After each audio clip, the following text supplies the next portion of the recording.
On November 15, 2013, Sony launched its new gaming console. It didn't take long for users to hop online and share their frustrations about the loads of problems the system had. HDMI issues, stick drift, PlayStation Network outages. It was a hot mess to say the least. I bought my PS4 a year later, hoping that most problems would be addressed in later iterations. To my amazement, none of it was. You would think that they did everything they could to solve all previous problems, but it seems that things just got worse with time. Unfortunately, PS5 still had the same exact problems as the PS4. It is as if they didn't even bother to fix anything. So I got curious, what is causing this? Why can't companies make anything long-lasting or reliable nowadays? While gathering information for this video, I discovered something shocking. It's not just about technical hiccups or customer service nightmares. Sony's story is completely different than what you would expect. So, are they scamming us? Or is it just plain incompetence?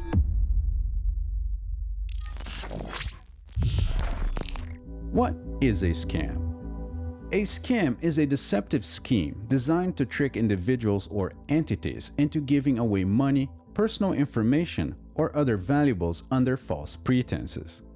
Scams exploit trust, often by making false promises, misrepresenting facts, or hiding essential information to benefit the scammer at the expense of the victim. Let me give you a simple example. Imagine you buy a gaming console, expecting it to be a long-term investment in your entertainment. The company advertises this console as a revolution in gaming technology, with promises of durability, support, and an extensive library of games. However, what isn't advertised is that the console is designed with components that will degrade or fail after a specific time, just outside the warranty period, compelling you to buy a new one or pay for repairs. Software updates, while marketed as improvements, may slightly degrade performance on older models, making you feel the need to upgrade in order to enjoy new games or features. Although not illegal, this scenario can be seen as a scam, because it involves misleading consumers about the product's longevity and support, encouraging unnecessary spending under the guise of technological progress or necessity. Throughout the 80s, 90s, and 2000s, Sony was a pioneering force in consumer electronics. From music players to video games and computers, Sony products were widely desired worldwide. Back in the 2000s, everyone wanted a Vaio computer, including me. When I finally got one, I returned in less than a month. Seriously though, it felt like I had bought expensive trash. The laptop was all plastic, the screen had several dead pixels, and the keyboard felt like it was going to cave into the board if I pressed the keys too hard. I was extremely disappointed, but wasn't the only one to have issues. Many people felt the same way, like it was a scam. Little did I know that Sony was struggling to keep their computer division alive. Worse yet, Sony has a multi-decade history of internal competition and poor customer service. After watching the video about the PS4 controller warranty issue, I too thought that Sony was straight up scamming their customers. But I promise you, what is happening behind the scenes is far worse than that. Sony's internal rivalry began with the corporate structure established by co-founder Akio Morita in the 1970s and 1980s. Morita was extremely aggressive and wanted to expand as rapidly as possible into various industries. Movies, music, computers, TVs, games, and cameras divisions were created. Problem was that each division operated independently. At the time, it was believed that competing among teams instead of collaboration would foster innovation, and it did.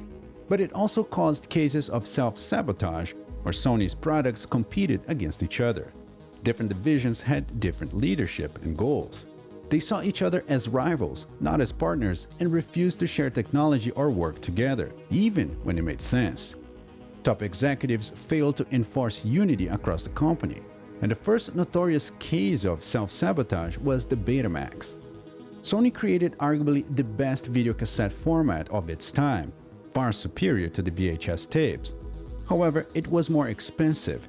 Seeing this, their TV division refused to help in any way because they weren't sure if it would succeed. Meanwhile, JVC took over the market with their inferior product. Now you would think that they learned a lesson, right? Nope. During the rise of DVDs in the early 2000s, Sony had two major products targeting the same market: the PlayStation 2, which had DVD player capabilities, and dedicated DVD players. Instead of aligning these products to work together, Sony's gaming and home entertainment divisions competed for the same customers. The PS2's ability to play DVDs at a lower price cannibalized sales, leading to confusion and financial losses. But why it stopped there? Sony Vaio Computer Division competed with its other electronics division. Vaio laptops were premium priced but lacked integration with Sony's other technologies, such as the PlayStation consoles and Xperia phones. Rather than creating a seamless ecosystem like Apple did, this fragmentation ultimately led to Vaio's decline and sale in 2014. Where does all these problems come from? The siloed corporate structure, where divisions operate independently, causing poor product integration and inconsistent support. Unlike competitors, Sony outsources customer service, which is a common practice in the industry to save loads of money. Anti-consumer policies further alienates users, with restrictive refund policies, overpriced repairs, and aggressive monetizations of PlayStation Plus, locking essential features behind a paywall. It is clear that Sony's practices are borderline scammy to say the least. Question is there any incentive to change? Now let's be real. Sony has zero incentive to fix its problems, and they never will. Why? Because they don't have to. As long as people keep buying PlayStations, private TVs, and overpriced accessories, Sony will keep doing the bare minimum to maintain its dominance. We are too big to fail. Sony knows it has a stranglehold on certain industries, predominantly gaming. They've got a brand reputation that carries them, and they abuse it. Every time the PlayStation division screws up, gamers rage online, but they still buy their consoles. Why would Sony care? They have no real competition in the console space. Xbox is far behind, and Nintendo does its own thing. They know that as long as they keep cranking out exclusives like Spider-Man and God of War, people will tolerate their garbage customer service and anti-consumer policies. Customer service? Who needs that when you have brand loyalty? Sony's customer service is a joke, and they refuse to improve it. Why? Because support doesn't make money, it costs money. So instead of making repairs easy, they charge you absurd fees, refuse refunds, and outsource customer service to underpaid, untrained agents who copy and paste the same useless responses.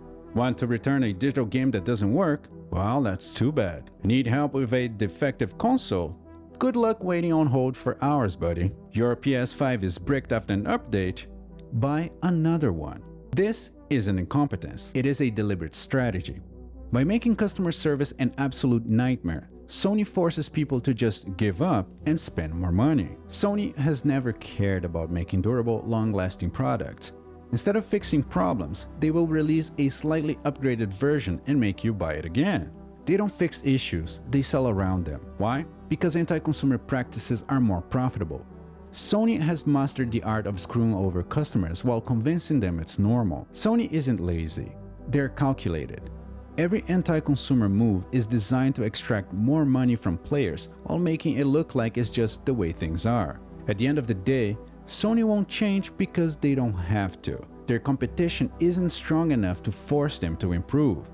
They know that even if people complain, they'll still buy the next PlayStation, unless consumers start holding them accountable by refusing to buy their overpriced anti-consumer junk. But let's be honest, that's not going to happen. They'll keep making just enough good games and hardware improvements to keep people hooked, and the cycle will repeat. They don't need to change because you keep buying. Yeah, it is far worse than a scam.